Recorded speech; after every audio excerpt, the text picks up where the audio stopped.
तो दोस्तों, कैसे हैं आप सब। आशा करता हूं कि आप सभी स्वस्थ और सुरक्षित होंगे। वियतनाम। दोस्तों, वियतनाम एक ऐसा देश है जिसका नाम लेते ही वियतनाम वॉर का इतिहास जहन में तरोताजा होने लगता है। एक ऐसा देश जिसने अमेरिका के 58,000 सैनिकों को मारकर अमेरिका से युद्ध जीता था। 1955 से शुरू होकर ये लड़ाई 1975 तक चली थी। इस लड़ाई में अमेरिका ने नई तकनीक का इस्तेमाल किया, लेकिन इसमें आम लोगों की जान चली गई। वहीं वियतनाम गोरिल्ला तकनीक को अपनाया, जो ज्यादा कारगर साबित हुआ था, और वियतनाम ने इस युद्ध को जीतकर पूरे विश्व को आश्चर्यचकित कर दिया था। इस युद्ध को वियतनाम वार के नाम से जाना जाता है। तो चलिए जानते हैं एक अमेजिंग कंट्री वियतनाम के कुछ अमेजिंग और इंटरेस्टिंग फैक्ट्स के बारे में। वियतनाम उत्तर में चीन और पश्चिम में लाओस और कंबोडिया की सीमा बनाता है। ये थाईलैंड की खाड़ी के माध्यम से थाईलैंड और दक्षिण चीन सागर के माध्यम से फिलीपींस, इंडोनेशिया और मलेशिया के साथ समुद्री सीमाओं को साझा करता है। वियतनाम का कुल क्षेत्रफल 3,31,690 वर्ग किलोमीटर का है। वियतनाम की राजधानी हनोई है और देश की कुल जनसंख्या का लगभग 86% संख्या मूल वियतनामियों की है और 14% जनसंख्या दूसरे देशों से आकर वियतनाम में बसे लोगों की है। वियतनाम विश्व में 46वां सबसे घनी आबादी वाला देश है और इसकी जनसंख्या लगभग 9 करोड़ के आसपास है। दोस्तों, वियतनाम का सबसे बड़ा शहर हो ची मिन्ह सिटी है, जिसकी आबादी लगभग 80 लाख से भी ज्यादा है। वियतनाम में उच्च साक्षरता दर है और इस देश की 95% से अधिक आबादी पढ़ने और लिखने में सक्षम है। वियतनाम की जीडीपी 193.6 अरब डॉलर के लगभग है तथा प्रति व्यक्ति जीडीपी $2,111 है। दोस्तों, वियतनाम की करेंसी का नाम वियतनामीज डोंग है और फिलहाल एक वियतनामी डोंग की कीमत हमारे भारत के 0.0035 रुपए के बराबर है। वियतनाम के लोग कार की खरीदारी करने से ज्यादा ब्रांडेड बाइक की खरीदारी करना पसंद करते हैं।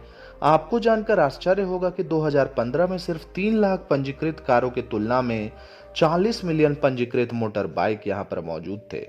वियतनाम शीर्ष रबर उत्पादक देशों में से एक है और विशाल रबर बागानों का घर भी माना जाता है। वियतनाम दुनिया का दूसरा सबसे बड़ा कॉफी उत्पादक देश है। वियतनाम से आगे ब्राजील है, जिसे दुनिया का सबसे बड़ा कॉफी उत्पादक देश कहा जाता है।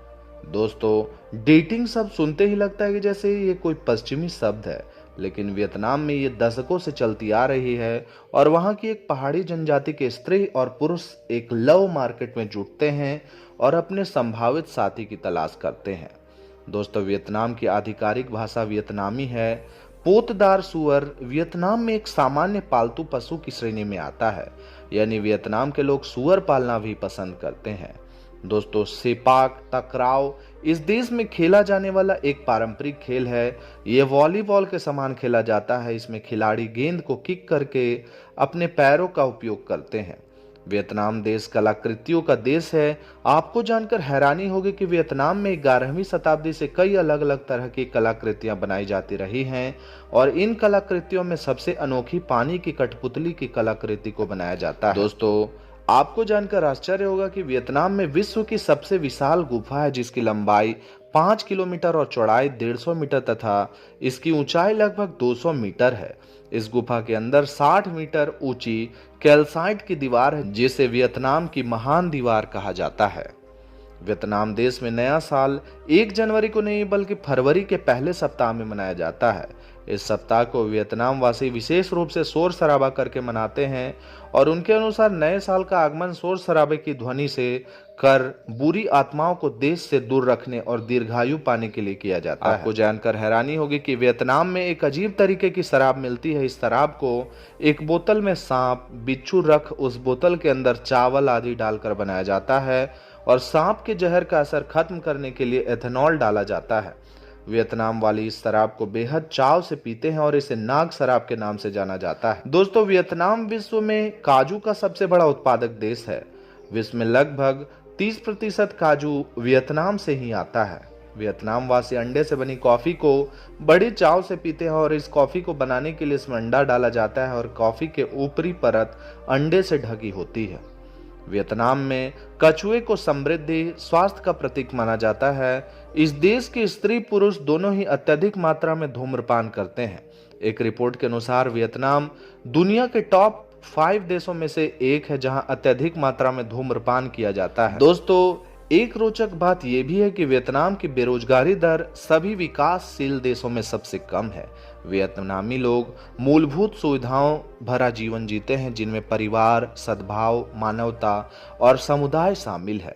चावल इस देश का सबसे लोकप्रिय भोजन है, जबकि नूडल दूसरे स्थान पर आता है। दोस्तों, वियतनाम में वियतनामी अजगर, कछुए और घोड़े सहित कई सांस्कृतिक प्रतीक है, जिनकी वियतनामी पूजा भी किया करते हैं। वियतनामी ध्वज के केंद्र में एक सुनहरे तारे के साथ एक चमकदार लाल पृष्ठभूमि है। लाल रंग उन लोगों के खून का प्रतीक है जिन्होंने वियतनाम की स्वतंत्रता के लिए लड़ाई लड़ी थी, जबकि गोल्ड स्टार देश की एकता और भविष्य की आशा का प्रतिनिधित्व करता है। वियतनाम के पास 3200 किलोमीटर से अधिक लंबी तट रेखा है, जो इसे समुद्री परिवहन का एक महत्वपूर्ण केंद्र बनाती है। दोस्तों, वियतनाम दुनिया की सबसे बड़ी गुफाओं का घर है। फोंग nha के बांग नेशनल पार्क में स्थित सॉन डूंग केव दुनिया की सबसे बड़ी गुफा है। ये पहली बार 1991 में एक स्थानीय किसान द्वारा खोजा गया था और 2009 में इसे पूरी तरह से सर्वेक्षण के साथ दुनिया के सामने प्रस्तुत किया गया। ये गुफा लगभग 9 किलोमीटर लंबी है। दोस्तों, वियतनाम के दूसरे सबसे बड़े शहर हनोई के बीचों बीच एक सकरी गली है, जहां पर ट्रेन की पटरियां मौजूद है। यहाँ हर दिन दोनों तरफ के घरों से कुछ इंच की दूरी पर एक ट्रेन गुजरती है। गली के निवासियों ने ट्रेन के शेड्यूल को अपना लिया है और यहाँ तक कि ट्रैक के किनारे कैफे और दुकानें भी स्थापित कर ली है, जिन्हें ट्रेन के आने से पहले हटा लिया जाता है। तो दोस्तों, इस वीडियो में मैंने आपको दुनिया के एक अमेजिंग कंट्री वियतनाम के बारे में कुछ अमेजिंग और इंटरेस्टिंग फैक्ट्स के बारे में बताया है।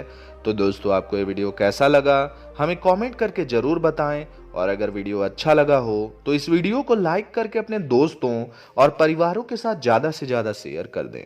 दोस्तों, अगर आप हमारे चैनल पर पहली बार वीडियो देखने आए हैं और आगे भी इसी तरह के इंफॉर्मेटिव वीडियोस देखना चाहते हैं, तो हमारे चैनल को सब्सक्राइब करके बेल आइकन को दबा दें। और अगर आपने अभी तक हमारे दूसरे YouTube channels Sanjeev Mishra blogs और शॉर्ट्स बाय संजीव को सब्सक्राइब नहीं किया है, तो फटाफट उन चैनलों को भी सब्सक्राइब कर लें, क्योंकि उन चैनलों पर भी आपको काफी सारे इंफॉर्मेटिव और इंटरेस्टिंग वीडियोस देखने को मिल जाएंगे। दोस्तों, आज के लिए बस इतना ही। कल फिर रहूंगा हाजिर एक नए वीडियो में। तब तक के लिए जय हिंद, जय भारत, राधे राधे।